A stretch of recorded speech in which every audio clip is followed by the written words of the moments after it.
Tats halach oe kaloma, tats ech paidze, pi amken waspa. When a kisa beth paetot, inwes ni mipu walawapa knish ka kovil knish. Inwes sepahita manawet, Berkeley Pe ka director of the Arts Research Center. So good afternoon, everyone. It's so good that you all came to our meeting place. My name is Beth Paetot, and I'm Nez Perce from the Wallowa people and enrolled at Colville. I am a professor here at Berkeley and director of the Arts Research Center, which is the stage, the site of our play, and very fortunately, the site of our conversation today. So thank you all for joining us here. So I want to begin with a call to action. We are meeting today on unceded Ohlone territory. And it's our commitment at the ARC to offer our personal and institutional resources to support Indigenous communities and individual Indigenous artists. And we encourage each person here to also commit resources to ensure the thriving of Indigenous communities locally on Ohlone land and beyond. As many of you know, we are in the middle of a run of Dylan Cheeto's wonderful play, Pueblo Revolt. How many of you have already seen it? Yay! It's so wonderful. For those who haven't yet seen it, don't miss your chance this upcoming weekend. So the play runs Thursday, Friday, Saturday night, and also Sunday afternoon. So you still have a chance to catch it right here in this place. And then I also just want to give a shout out for our upcoming events here at the ARC, more Indigenous artists, more Indigenous poetry. We also have Cara Romero giving a talk about her photography. So please stay connected to the ARC and please support these amazing Indigenous artists that we are so blessed to have with us. So we are grateful for our partners at Alter Theater, a community theater group, and Berkeley's Theater, Dance, and Performance Studies Department, as well as the Departments of English, Ethnic Studies, History, and the Center for Race and Gender for supporting the play, today's conversation, and Dylan's time here as our artist in residence. I also want to acknowledge the tremendous work by ARC Associate Director Lori McPhee. Yay! Thank you, Lori. In coordinating and promoting these events, and ARC student worker Twyla Paetot for her work in supporting and promoting the play. Yay, team! All right. So today it's my great pleasure to join you here in the set of the Pueblo Revolt for the program Theater as a Site of Public History. Today's program is a conversation between playwright Dylan Cheeto and history professor Lori Arnold. And I want to thank Professor Arnold for the title and the framework of today's conversation, which speaks to a significant area of her current research. I'll briefly introduce our two speakers and then give them the floor. And after about 30 minutes, we'll open it up to a wider conversation with the audience. And I have the mic, so I can come to you. My class is here. I know they have questions. And also, I want you to just feel free to just stand up and say, Dylan, we love your play. It's like I just regularly do that. Okay, so Lori Arnold is an enrolled citizen of the Sinixt Band of the Colville Confederated Tribes. She is Associate Professor of History, Director of Native American Studies, and the Robert K. and Ann J. Powers Chair of the Humanities at Gonzaga University. In 2019-20, she held the Frederick W. Beinecke Senior Research Fellowship at Yale University and an American Council of Learned Societies Fellowship. Her first book, Bartering with the Bones of Their Dead, The Colville Confederated Tribes and Termination, was published by the University of Washington Press. Her scholarship includes Colville author Mourning Dove, the Indigenous Columbia Plateau, Indian gaming, and her current research considers how contemporary Native American playwrights are using theater to tell Native narratives of the past and present and future. Her publications have appeared in Time magazine and in scholarly journals, including Montana, the Magazine of Western History, the Western Historical Quarterly, and the Public Historian. She is a publicly engaged scholar who's collaborated on projects with the Northwest Museum of Arts and Culture, the High Desert Museum, and the History Colorado Center, and the National Council on Public History. She holds a PhD in history from Arizona State University and a bachelor's degree in history from Oregon State University. And it is such a joy to have you here. Dylan Cheeto is a Native American of Mississippi Choctaw, Laguna, and Isleto Pueblo descent. Very much a product of his environment, he grew up in Santa Fe, New Mexico. And I just want to interject that we're very fortunate to have Dylan's parents with us here today. So thank you. Thank you for that nurturing environment. Where he learned the importance of art, culture, religion, and traditions from his parents, grandparents, brother, and members of his community. In his playwriting, he connects these ideas using storytelling techniques learned through his life. He's presently in Chicago, Illinois, where he's recently graduated from Catholic Theological Union with an MDiv. He is currently a company member of the Boho Theater, where he's an artistic administrator. His first play, Bingo Hall, developed by Native Voices at the Autry and presented during their 2017 Festival of New Plays, was given a world premiere at Native Voices in March 2018 in Los Angeles. He was selected as Yale Indigenous Performing Arts Program 2017 winning playwright. Bingo Hall has had a reading presented by the Global Voices Theatre Project as part of the 2019 Origins Festival at First Nations in the British Library in London.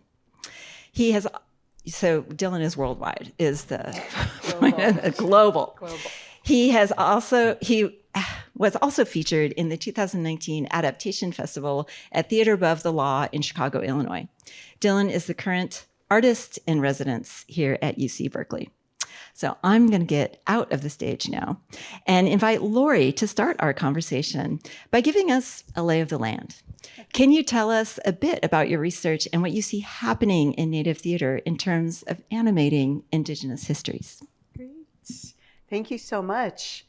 Why Haskolkas Isquis Lori Arnold can Sinext Kaval Confederated Tribes can Ilmihum o Native American Studies o Gonzaga University and an associate professor of history. Yulmihum is one of my favorite words. It means boss. So I'm the boss of Native American Studies at Gonzaga University. Leem Limt, thank you to my Sintus, Beth, for inviting me here today. Leem Limt to you all for coming. Leem Limt to Dylan for this amazing play. If you haven't seen it yet, run and get your tickets. It's amazing. I love everything about it. So how many of you have heard the term public history? Dylan, a few of you. Okay, what do you think it means? What does it mean to you when you hear public history? Dylan, what do you hear? When you hear public history, what do you think it means? History that is, I guess, of the people. Like, I'm probably wrong because this was years ago. Yeah, I'll just leave it there. Okay, yeah. All right. What does everyone else think? Okay, all right. Anyone else want to chime in? No? Okay, no takers. So when we talk, as historians, when we talk about public history, we mean history for the public, with the public, in public spaces. So museums, galleries, whether they're art galleries, other kinds of interpretive galleries. As a historian, what I've noticed is that theater is a very underdeveloped site for history, for the public. And so I am looking at Native playwrights like Dylan, Mary Catherine Nagel, Rennie Reinholtz, and others who are writing Native histories for the stage to talk to all of us. And in doing that, they are practicing tribal sovereignty, cultural sovereignty. There's this term narrative sovereignty that I like a lot.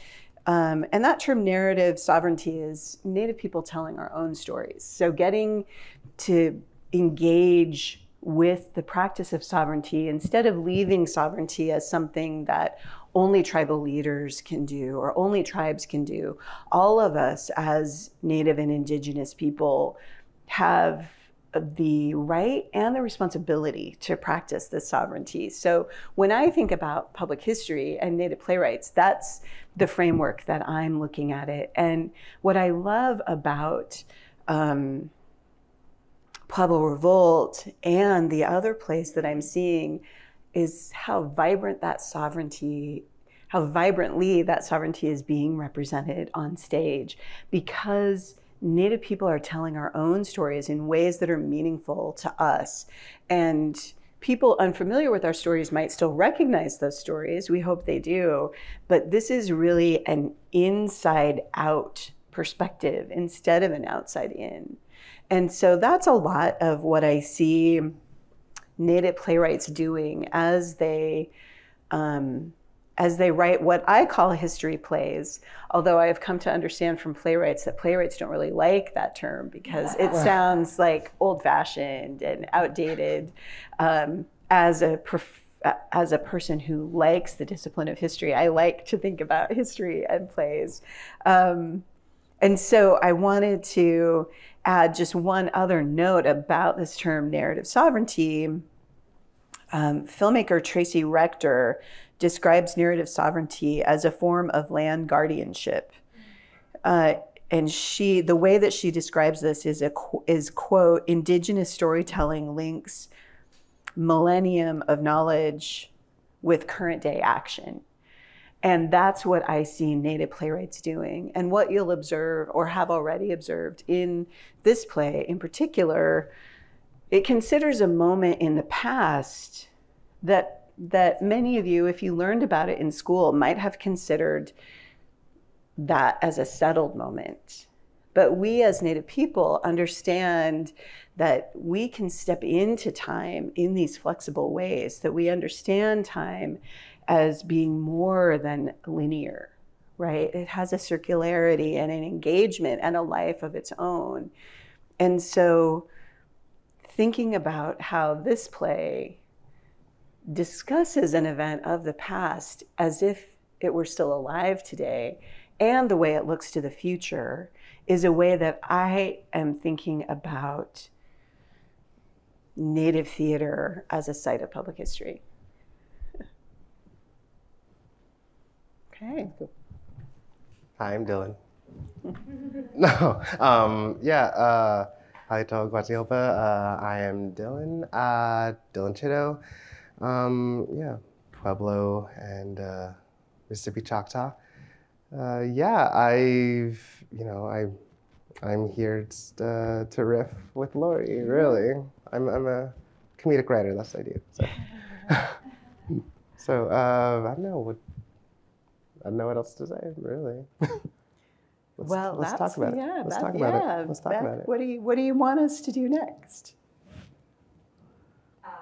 Some stand-up. Yeah, perfect. Why don't you talk about the use of humor in the play? Like, most of us think of history, especially like the Pueblo Revolt, as particularly funny. But this play was full of laughter and so as a Native playwright, it's important for me to write comedy. So many times people go to the theater to see a Native play, if they even go to a Native play at all. And it's just like very depressing, talking about alcoholism, missing, murdered indigenous women, which are very important topics, but that's not the only stories that we as Native people are or have. So it's when I started writing, I knew I wanted to write comedy to talk to other Natives that have my experience and know all this and get the humor of it, but also to invite those outside of the experience in, because you could bring people in faster if you make them laugh. That was always very, very important to me. The Pueblo Revolt as a comedy, that's a weird thing, isn't it? It's like, oh, Dylan, people died. Yeah. But yeah, like I've always been very fascinated with the Pueblo Revolt as history. Even when I was little, I remember I bought a history book, like it was a thick book, like as if I was going to read it. I was like 10, I don't know. And I just wanted to, just learn as much as I could because it is a part of my history as a Pueblo man.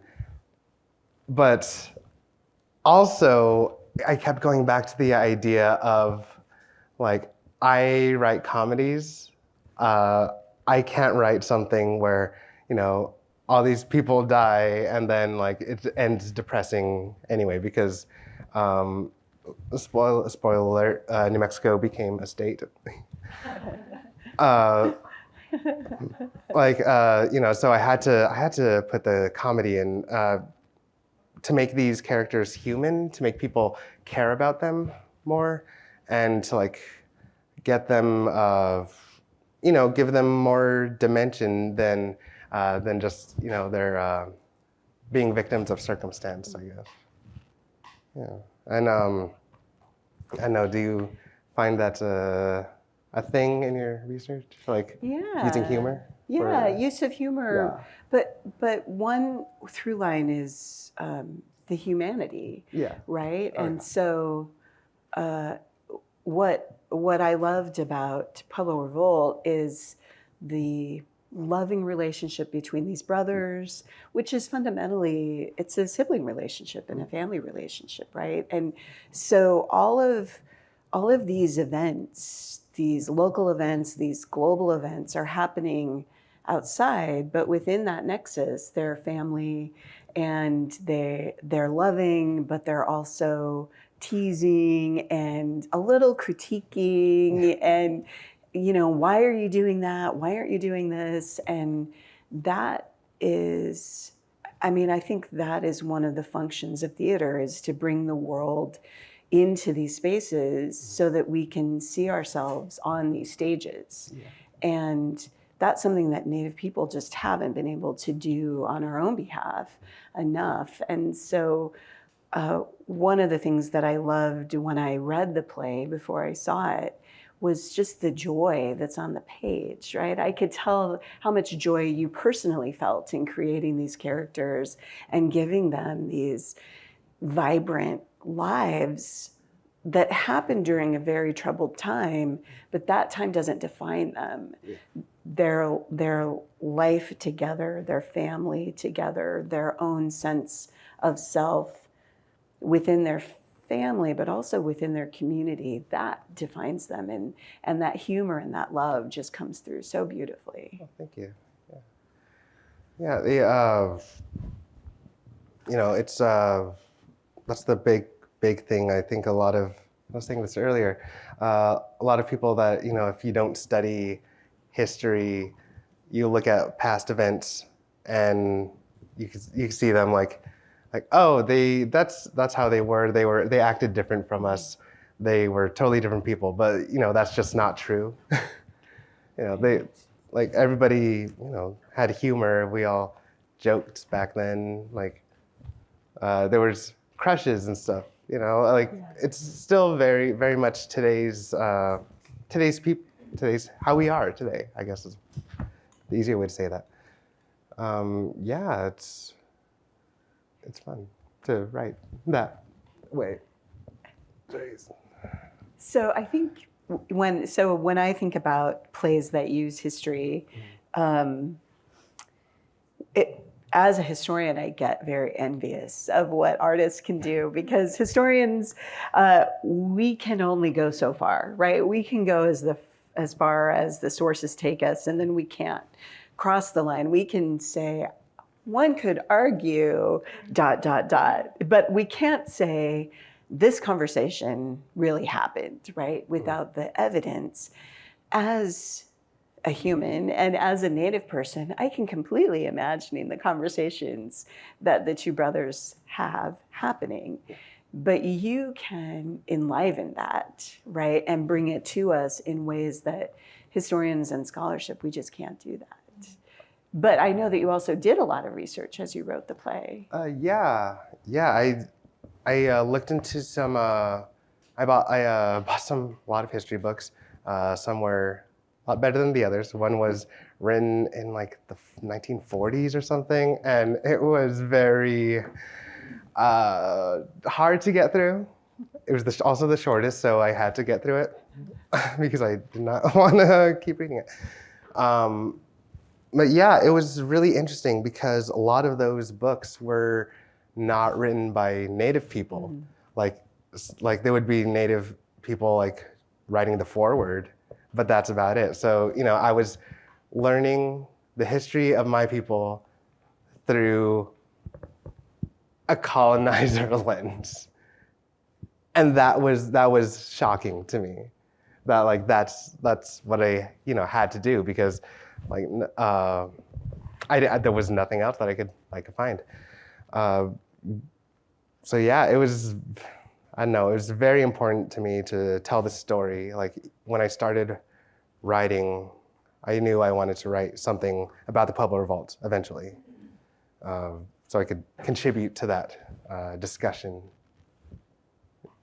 But go ahead. No, I was just going to say, and now the great thing for historians is that the Pueblo Revolt is part of the historiography now. So the historiography is the study of history, in case you don't hear that word often enough to remember what it is. So thinking about the Pueblo Revolt as contributing to the way that scholars will think about the Pueblo Revolt, the play Pueblo Revolt informing scholarly thinking about that event in the past is really important to me, living in this moment as a historian.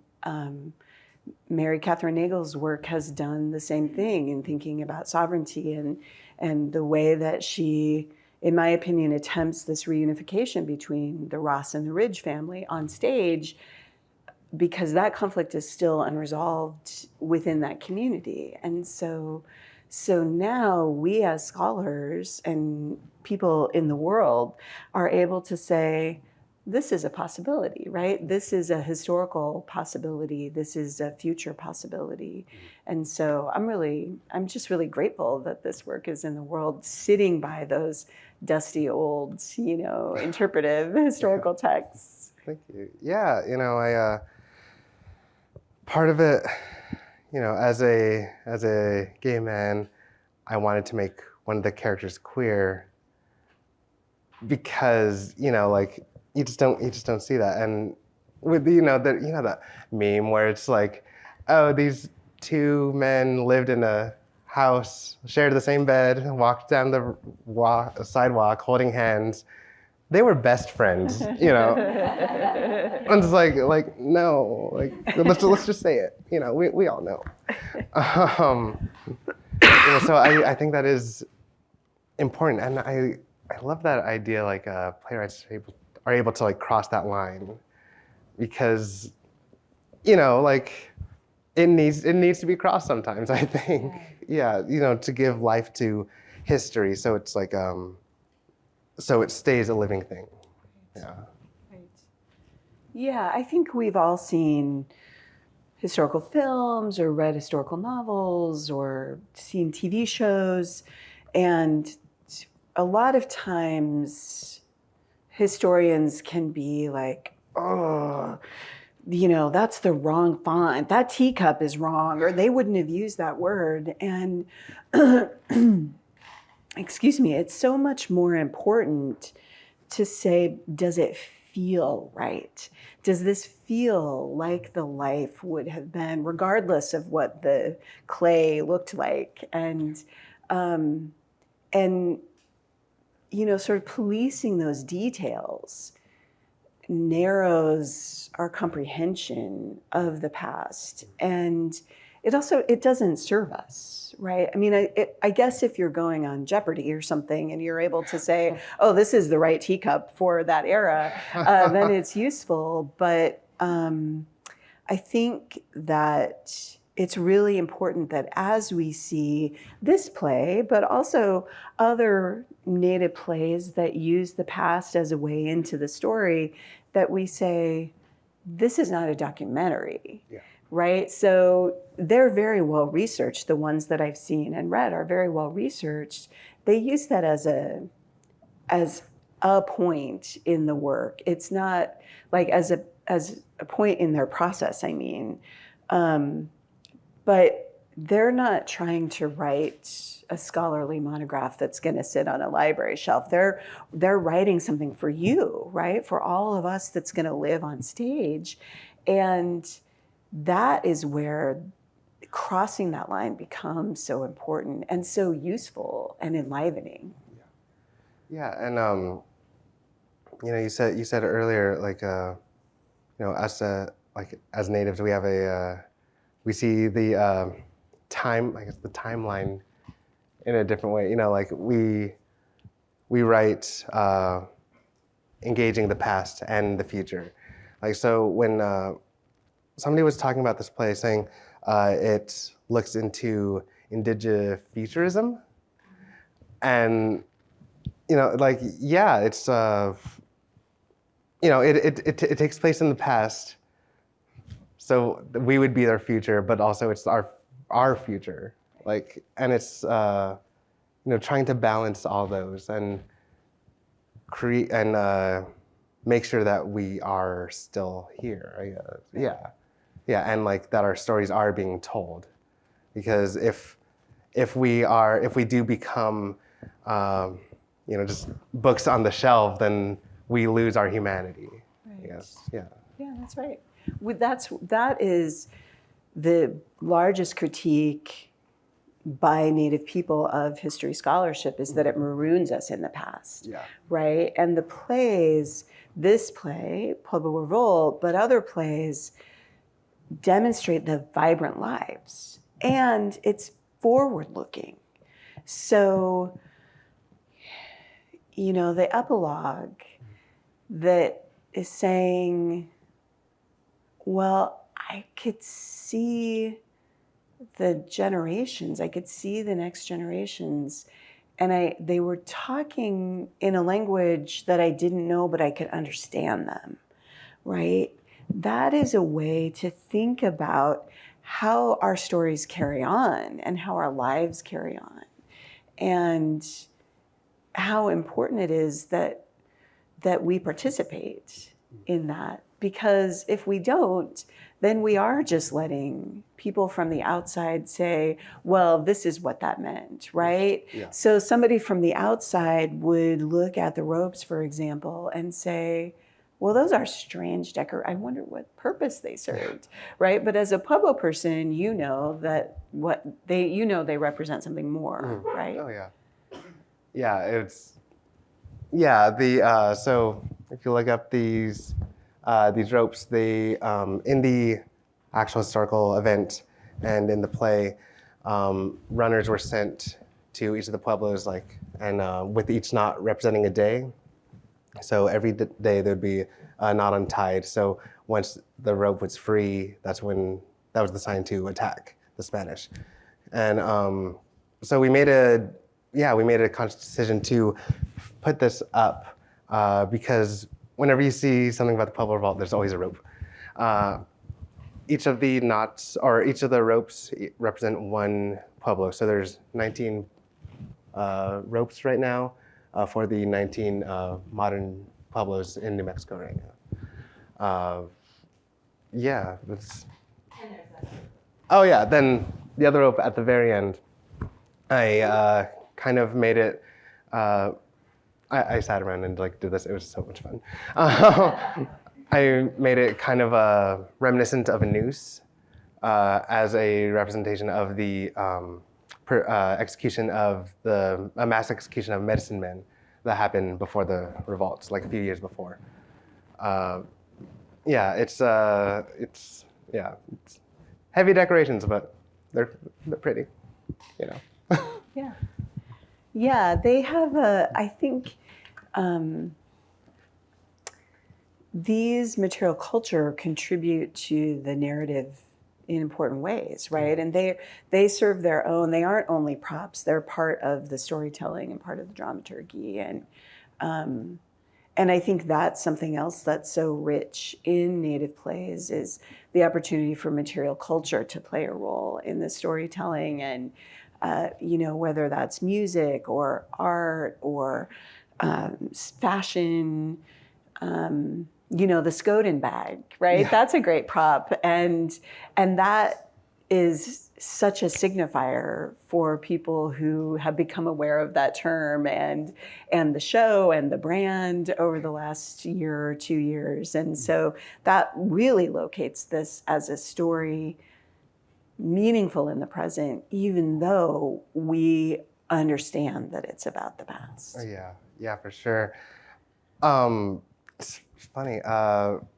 Reed Flores, the director, they're not indigenous, and so I brought in the Skoden bag, and they were like, "Oh, what's that?" And I forgot. I was like, "Oh yeah, this isn't like a common thing." But yeah, like you were saying, just the material culture.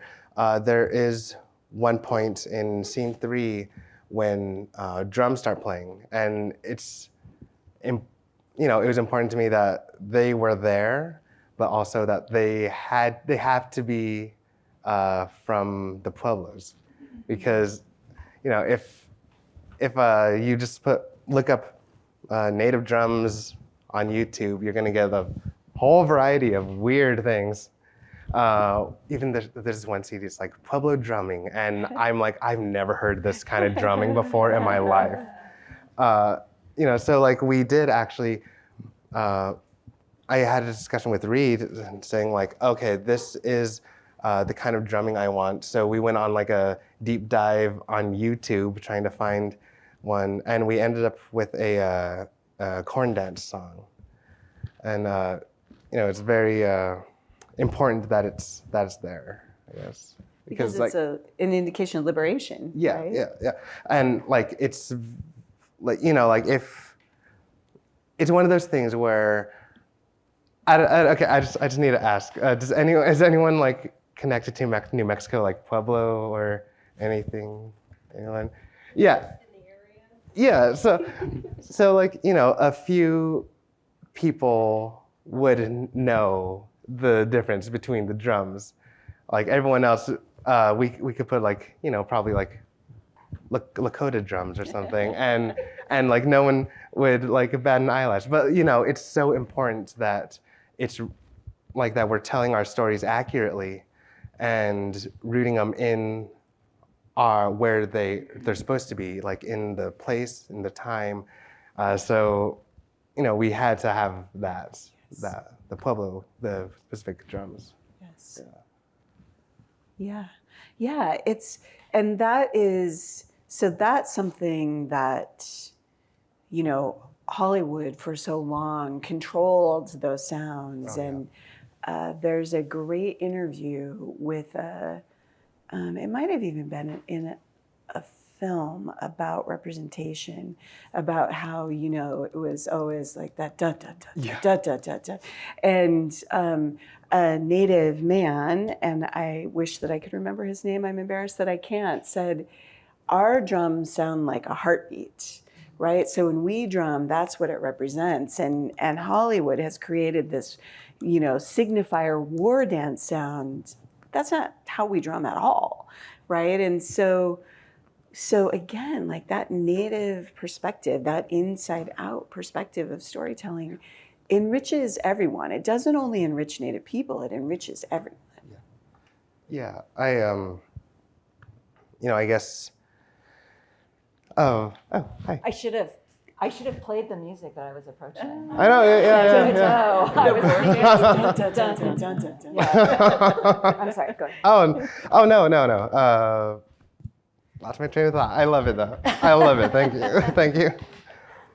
I just want to pick up on this thing about the corn song, because in our class we were studying the significance of the corn and the way the Spanish then cleared out all the corn reserves and everything. So having that sonic dimension of a corn song, I think it just enriches the way that brings that history into play. So Because the drums weren't allowed, right? right there was So the during the Spanish rule, that's in the play. Yeah. Yes. Yeah. you were saying that these ropes, maybe they're kind of grim props, but they're very hopeful props, Yeah, right? Because exactly. it's like the eternal promise of revolution, of revolt, of overturning an oppressive order. So I see a lot of hope every time I see this. So I'm back. Maybe you noticed. This means that it is Q&A time. So I just want to open it up to comments, observations you had about the play, any questions you want to ask the playwright. That's capital A, capital T, capital P. Ask the playwright. Does anyone have comments or questions they want to bring out? I see Tamina. Yeah, thank you. Thank you so much for being here. I really appreciate this conversation. I'm wondering if you might be able to give us some context of the Pueblo Revolt itself, and how you came to write this play, and something about your writing process. Okay. Yeah. It's like one of my favorite things to talk about. The Spanish. Oh, I'm sorry. I keep messaging that to my mic. The Spanish came up into what we now know as New Mexico, a couple hundred years before the Pueblo Revolt, or it was like 150 or something like that. There had been smaller revolts to kick out the Spanish before the Pueblo Revolt of 1680, as they call it. And so once there was a revolt that happened in the Pueblo of Acoma. It's on a mesa, and that was unsuccessful. And the Spanish kind of went ham on the Pueblos and chopped off the foot of left foot of all the men and killed a lot of people for it. And so that kind of sparked more desire to kick the Spanish out. They rounded up medicine men. I can't remember the exact number, and they executed most of them and held the others prisoner. When they finally released them, Pope, he was one of the medicine men. Him and a small group of people came up with the idea of the Pueblo Revolt. It was supposed to. So they sent out runners. They were like little kids, and they ran all across New Mexico, bringing the cords. The two boys, they were caught by Spanish and tortured and interrogated. And once that news came back to Pope, he sent more runners out to have the revolt happen the next day. So it was actually early. So then. There were 3 pueblos that couldn't revolt because of Spanish fort in their pueblo, and so Spanish all converged there or in Santa Fe at the Palace of the Governors. So Governor Antonio de Ordomin in Santa Fe was in the Palace of the Governors with a whole bunch of Spanish, and the northern pueblos cut off his water supply after a few days, and because he was being very stubborn, I guess he didn't want to give up the territory. And so after a few days without water, they got dehydrated and started to smell in there. They left the territory for 12 years. While that was happening, down in Isleta, the lieutenant governor ended up leaving Ordomin with no reinforcements. And so it was it is something that it's amazing that it happened. I want to say oh, look, it's so cool. The natives, we all did this, but also there were so many circumstances that had to play out perfectly to make it happen. yeah, so that's a quick history lesson of the Pueblo Revolt. Yeah, so I came to write this by working with Alter Theater's Alter Lab program. They commissioned four or five playwrights to write a show. It's based on a challenge that we set for ourselves, something that we haven't done. So I decided to write a two-hander. All my plays previously had been like 8 characters, and it's like very hard to stage. And and the other one was to have it all set in one specific location, one central location. So yeah, I ended up doing Pueblo Revolt. These 2 brothers, and we're sitting in their home watching them live their life. I'm sorry, what was the last part? The process, right? The writing process. Yeah. So when I start writing, I have like an idea of what the story is going to be, but I don't have everything like planned out, like outlined. I just start from the very beginning and work my way to the end. So I just follow the characters around. Like they're on a leash and we're walking down the sidewalk, and I'm like, okay, well, I guess we're going this way. But if they go too far, I have to like try to draw them back. Or if like they make a decision that I don't like, I'm like, oh, why are you doing this to your life? Why are you ruining it? Let me help you. And so yeah, I'm always excited to see how it will end. Like because the characters are guiding me and telling me how they want it to end. But then ultimately I have the decision of like, no, you're gonna have a happy ending. You're gonna have a tragic ending. You are gonna just disappear. Yeah. So I just wanted to add one other comment about the Pueblo Revolt, the event, which is in the play too. It's the first revolt on this continent, and it is so far the only successful revolt where indigenous people pushed out this colonial power. We don't know what will happen in the future. Pueblo Revolt, it might be still ongoing, right? So we don't know what will happen in the future, but so far, it is the only successful revolt. Yes. I have a question here. Hi. I was thinking, like, as Professor Arnold mentioned about public history and the limitation of historians dealing with things. So I was wondering, again, I'm a history graduate student, and I was thinking, like, when you are reading all these materials, like secondary sources, primary sources, what are the things, what are the challenges? Like, where do you come? Like, how do you intervene? And, make it something that can, that almost, because a lot of the narratives are, as you said, from the colonizer lens or from professional historians, these are limited. Yeah. So how do you kind of, what decision you make to kind of make it a kind of complete story? I guess, thank you for that. That's I actually hadn't thought about that. I guess really I look at it all, and then as a playwright, I pick out the big details that will be important to the story, or things that I find the most interesting. There's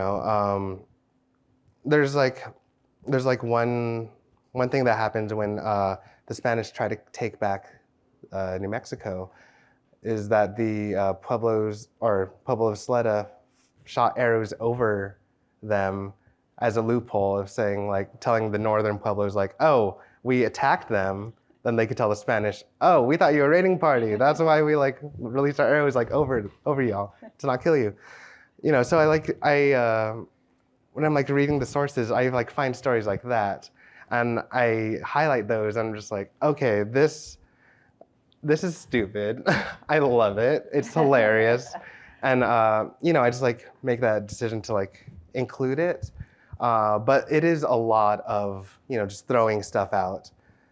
Or slightly changing things to like have it make dramatic sense, because as you said, it's not like a documentary or anything. So, but I did want the show to be as historically accurate, but there's a guy who talks on a cell phone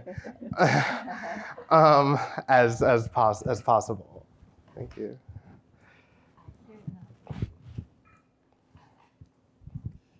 Hi, Dylan. I watched your play last weekend and loved it. It was so good. Well, thank you. Um, Thank you.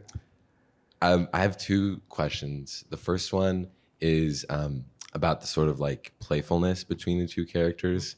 A lot of it feels like just like siblings like fighting or like talking with each other or playing, specifically like the tic-tac-toe thing, and reminded me sort of like me and my sister. And I don't know if that was based off of like maybe certain scenes were based off of childhood experiences, and I was interested into if maybe that was or not. The second thing was it sort of felt like a lot of the play felt like some sort of like a memory in a way. Like a lot of, I don't know if this is the nature of like alter theater, where like oftentimes in memories, certain details are like reduced and then specific ones are like enlarged and feel really big and important. I think that happened a lot with, for me with the dream, like the vision sequence, that felt so vivid, even though there was like, no, it's just like dark space and the lantern and their faces. That felt very vivid and like you could almost see what he was describing. So I don't know if that was like a conscious decision or something you tried to make a reality. Yeah,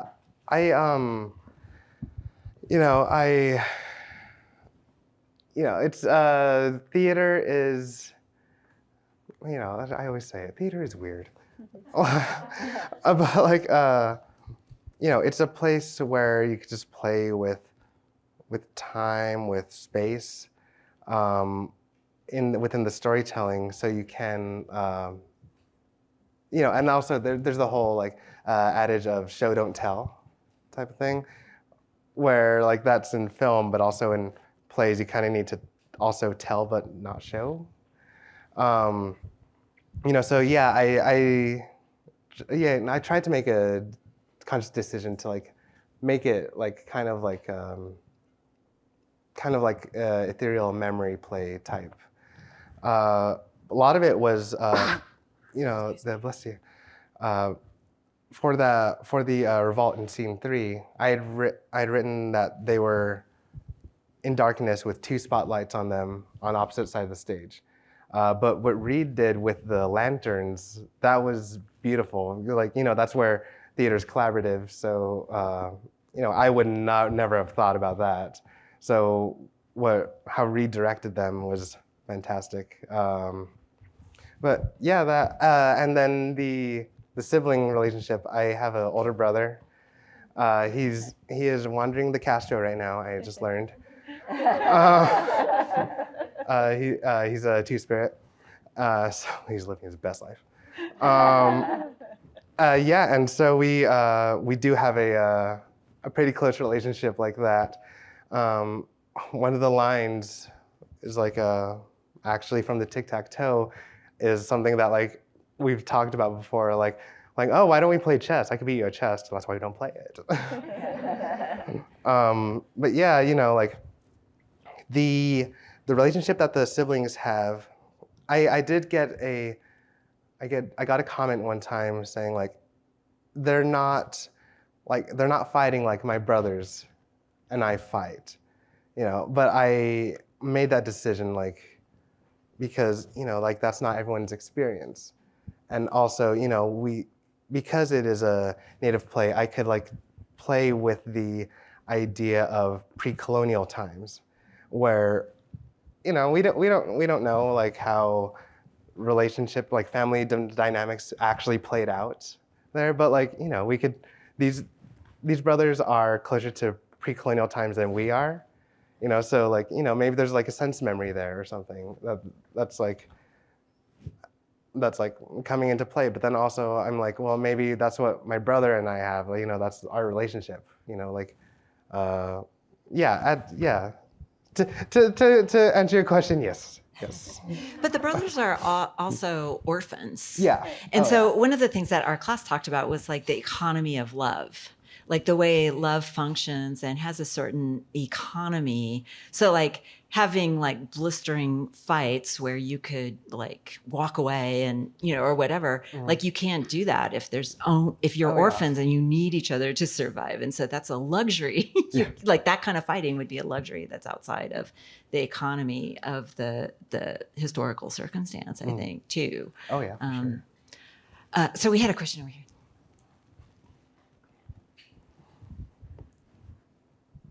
Hi, Dylan. Thank you so much for being here.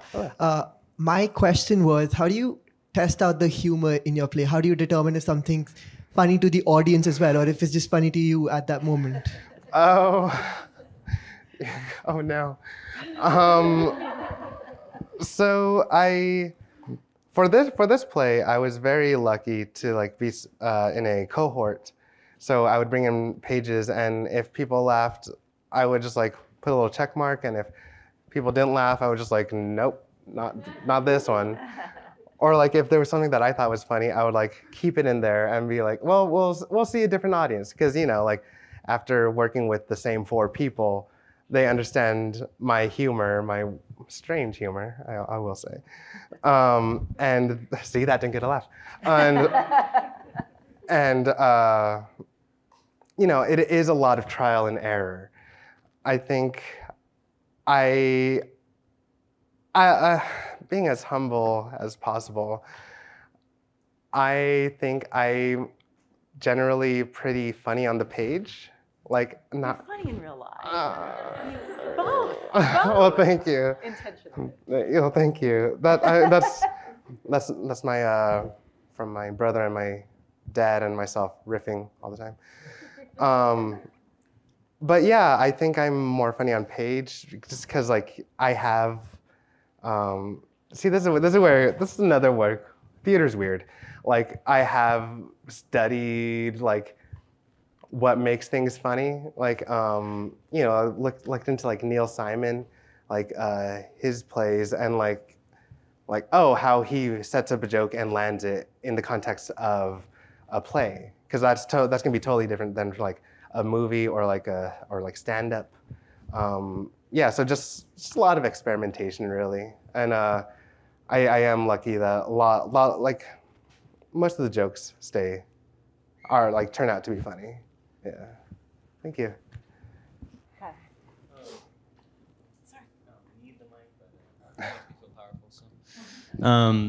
Yeah, one thing that really stood out to me in our conversations in the class after we read the text was this kind of difference in scale between the subject matter and the play itself. Not like in a pejorative sense, but it sounds like it was very intentional that the scale of the play be small, that it's 2 people, that it happened in a single space. And it sounds like the Pueblo Revolt was something that had been in your mind for a long time. This was a subject that you always wanted to address. What about the small scale that you started out with pointed to this idea of dealing with such a large historical subject, and were the limitations kind of liberating because it solved a lot of problems for you, or did it pose specific challenges for you? Yeah, so I did actually study history in undergrad. I got my degree in history, and we're surrounded. I've always seen history through that lens, or wanted to at least. Putting it in, because it is small, it is very intimate. We are in these people's house, watching them. I wanted to make sure that the intimacy allowed us to enter their lives in a way that I guess just normal history doesn't allow. And especially with it being the Pueblo Revolt, everything happens outside their front door, and all this life is happening, but we only see their little, not even a corner, their little square of it. I am just talking now. I forgot your question. But yeah, I just the making it 2 people was very liberating. It made the dialogue quicker, wittier, funnier. but also like made it so that there was no place that I could hide. Because if there are only 2 people, then like if there's like 8 people, like my first play with 8 people, like one character could just be like a throwaway character. I shouldn't say that because because producers. But with it only being 2, it's it has to be very deliberate. And I think as much as I love to say that I like doing my own thing and I love running free, I am I like structure. And it really helped me. It's funny, like this new play that I'm writing has 4 people in it, and I'm like, that might be too many now. Yeah. I just want to add that I learned about playwriting that you have much better chances of getting produced if you only have 2. Oh yeah. So it also comes down to a financial decision of the theaters. Like they can't afford to hire so many people. But I think that there's also this material aspect of Indigenous plays, which is all of a sudden we have opportunities for Indigenous playwrights, actors, dramaturgs, costume people. We have all kinds of Native artists getting paychecks because of the production of art. So I'm wondering whether either one of you would speak to that.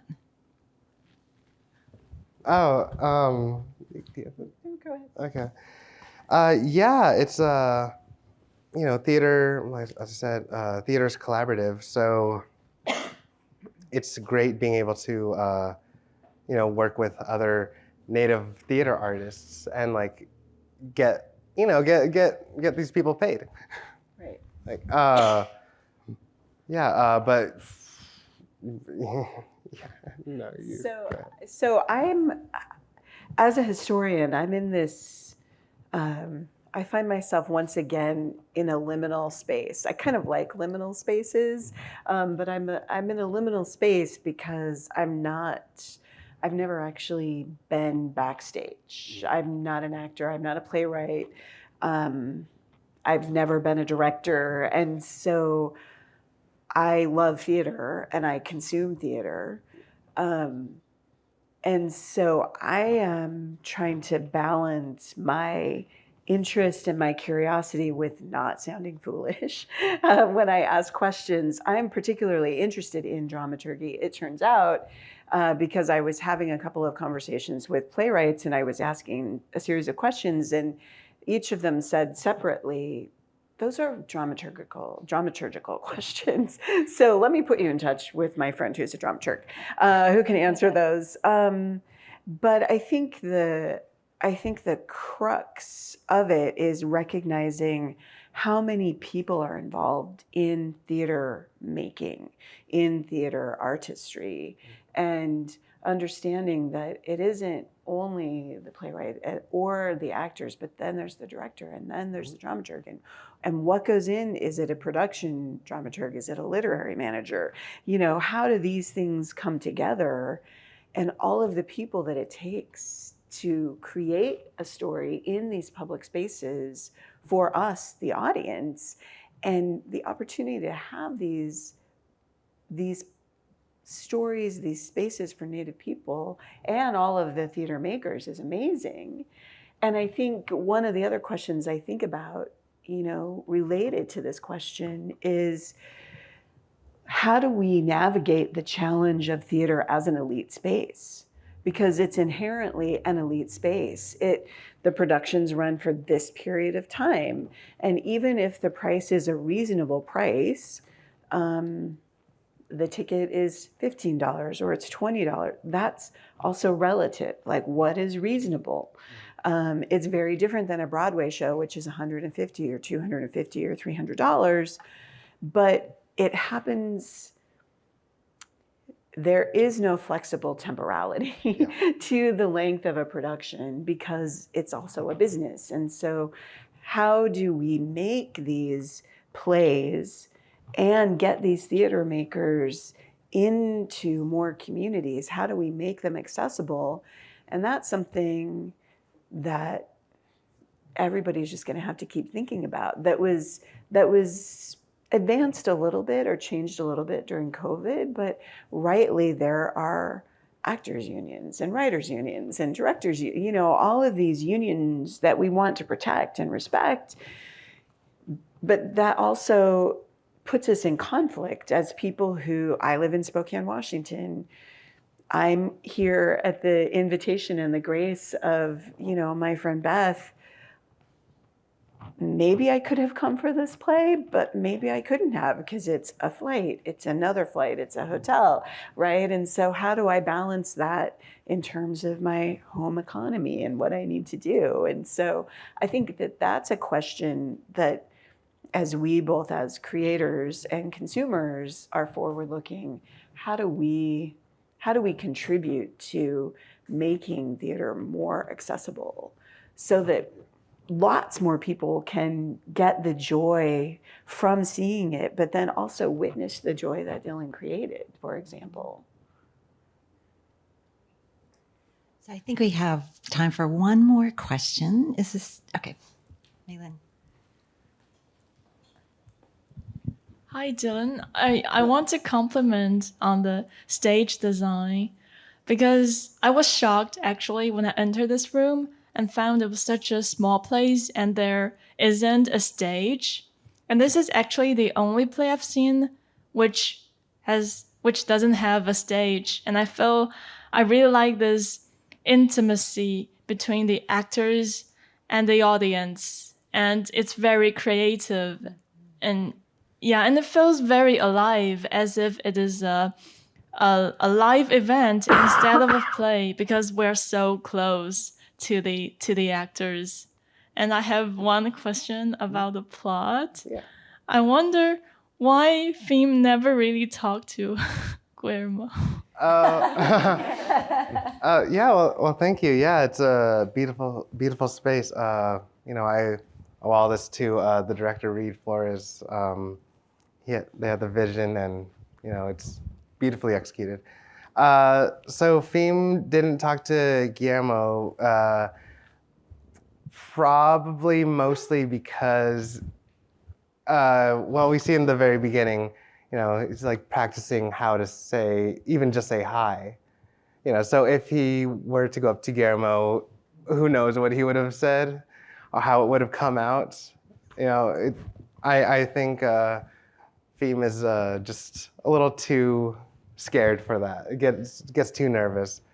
Like there was actually a scene where he does talk to Guillermo like in between scenes, and he's telling Bahoma about it, and Bahoma says, "Well, what'd you do?" And he's like, "Well, I complimented his bread and dropped it. Then it rolled down, and I was trying to pick it up." And so it's just, I think he's just so infatuated with him that he doesn't want to ruin this perfect image that he has of Guillermo as well. Also, I think once the talk of the revolt happens, he's very aware that this person is going to be out of the territory. And, and my brother says he's the enemy. But it's very like Romeo and Juliet, West Side Story about that. But we could work it out. They could all leave, but he'll stay. I won't, type of thing. And I think he just doesn't want to puncture that ideal. Yeah, he's very little gay boy. Little gay sad boy. Thank you. Well, on that note. Little gay sad boy. That's the note. Thank you again, Dylan and Lori. Thank you, everyone, for being here and participating in this conversation. Please mill about afterwards. Thank you. Thank you.